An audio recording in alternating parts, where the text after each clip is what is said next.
King Charles and Queen Camilla have arrived in Washington, D.C. at the start of a 4-day state visit to the US. Their trip comes at a time of tremendous tensions between President Donald Trump and Prime Minister Keir Starmer that have only intensified after the UK refused to join the US and Israeli war on Iran. The British government will be hoping that the King can deploy some soft power to alleviate the tensions, while he's also commemorating the approaching 250th anniversary of American independence. But can that strategy work with a US leader as unpredictable as Donald Trump? Simon Marks reports from Washington.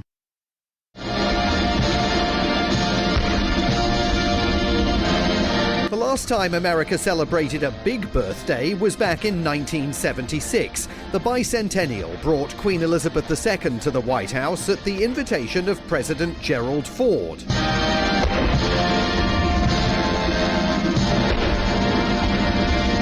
The wounds of our parting in 1776 healed long ago. Americans admire the United Kingdom as one of our truest allies and best friends. The British and American people are as close today as two peoples have ever been.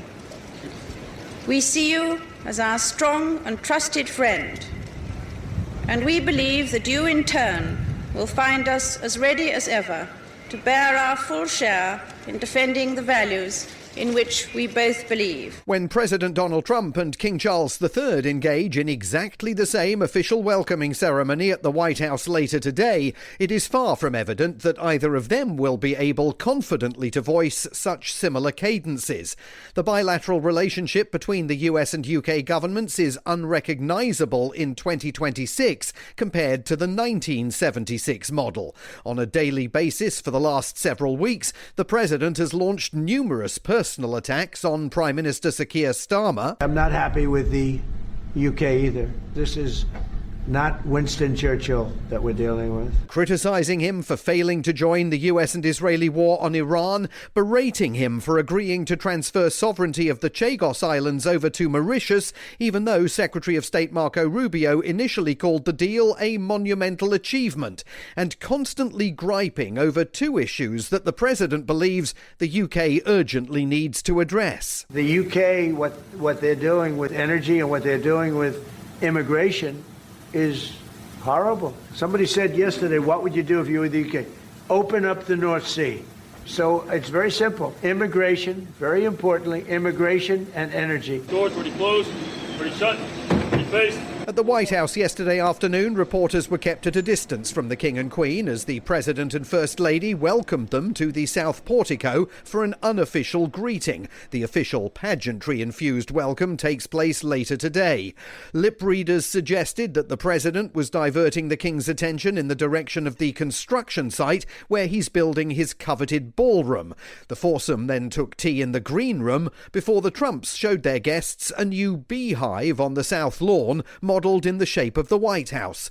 There, the afternoon's only audible comments Everybody that goes home tomorrow goes home tomorrow with one of these little jars of honey in honor of you guys. came from a White House chef telling the King that state dinner attendees will all go home with a jar of White House honey tonight. It will take a lot more than that, though, to sweeten a bilateral relationship that has dramatically soured since the President's return to the Oval Office. The NATO alliance is now threatened with a possible American withdrawal. The war in Iran has brought economic havoc to the UK and its European neighbours. Before it began, so did Donald Trump's so-called Liberation Day tariffs last year, now ruled unconstitutional by the US Supreme Court. It will test even the King's ability to engage in effective soft power, using the authority of his royal role as the UK's head of state to divert President Trump onto a more positive diplomatic path. King Charles has a diplomatic job to do at a time when Keir Starmer and Donald Trump have clearly fallen out big time. Britain's former National Security Advisor, Sir Mark Lyall-Grant. I think this visit will go extremely well. And let's not forget, the royal family is a fantastic soft power tool for the United Kingdom. We've seen it in the past and we'll see it again, I'm sure, this coming week. But some voices on this side of the Atlantic worry that even in an effort to engage in soft power, the King's gentle nudging may be doomed to fail. As an American and as someone who cares about democracy, I hope that the King will not enable Trump in any way. Chris Adelson is a constitutional scholar at the University of Massachusetts Amherst. He's also the author of a new book called Above the Law: The Evolution of Emergency Presidential Power. There's this idea that, you get to Trump through flattery. You hear about this all the time. Well, sure, he likes to be flattered, but you can't trust the man. So it doesn't really get you anything tangible. I really think and I say this very sadly, and it's a heavy, difficult thing for me to say. I think the only thing that world leaders who care about democracy now can do is recognize Donald Trump as an enemy to democracy and disengage and not lend him any legitimacy. That is not the tack the UK government is taking. Only on Monday, Deputy Prime Minister David Lammy publicly insisted that the historic special relationship between the two countries is intact. His boss, the Prime Minister, has repeatedly claimed that you can see the special relationship in action by looking at areas of partnership, even amid the ongoing strains. The King and Queen's first day here ended at the newly refurbished British Embassy, a choir on hand at a garden party they hosted alongside new UK Ambassador Christian Turner, who has replaced his disgraced predecessor, the friend of Jeffrey Epstein, Lord Peter Mandelson. The visit will also take the royal couple to New York, where they'll visit the 9/11 memorial, promote two-way trade and hold what is billed as a soft power reception. On Thursday, they'll visit Arlington National Cemetery after bidding a formal farewell to the Trumps at the White House.